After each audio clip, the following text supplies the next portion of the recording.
the hardest part in this industry, I think, is just getting yourself in front of clients who want to work with you, and where your values match up, where the the work you do is helpful to them, um, where there's a lot of trust and that kind of thing, and where you can communicate openly. Um, there's lots of people looking for financial planning advice and investment management. Um, but that doesn't mean that I'm a good fit for a good portion of them. And I refer out all the time. I talk to people and I'm like, I'm not a great fit for you, but here's a couple names that you may want to check out.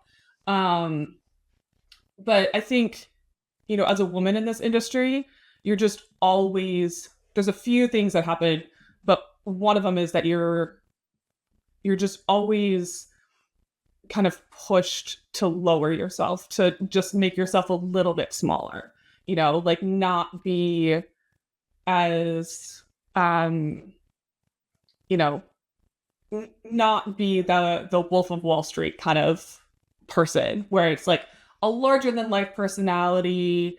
They come across as a little bit arrogant, but you're like, oh, they're so charismatic, something like that. Like, I don't think women in this industry get to act that way. Like, you don't get to do the same thing. You have to come at it from a different perspective.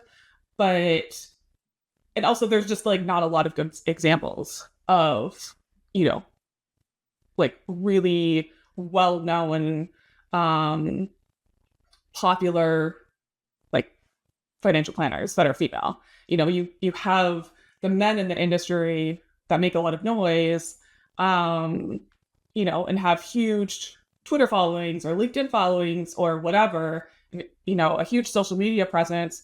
Most of them don't even do financial planning. Like, they're business development. They're not financial planners. Um, but to put yourself out there like that, that takes a lot of confidence to even get to that point. And a lot of them had that confidence before before they even had the knowledge to do it. And I think that's the difference between men and women. And in a lot of cases, is women want to know that they're competent and know what they're talking about. And then they're like, okay, now I'll go promote myself.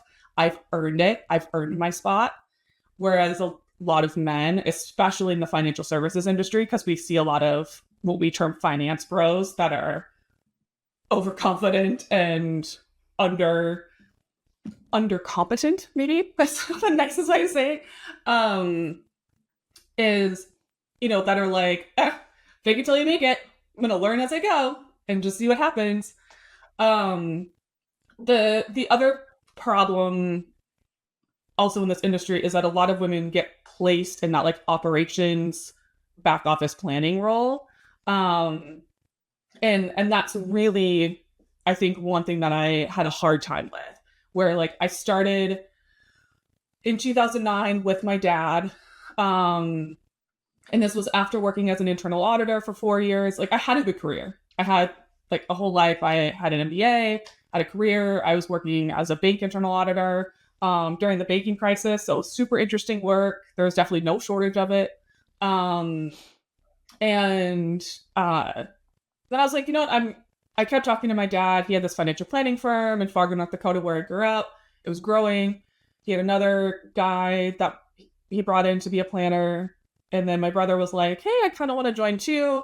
And so we all joined, and I started with him February 2009. So my timing was perfect because it was like right before the March bottoming out of everything. I really took over, like, almost became like my dad's paraplanner and executive assistant, like, cleaning up his letters, sitting in on meetings, that kind of thing. So I learned the craft of financial planning.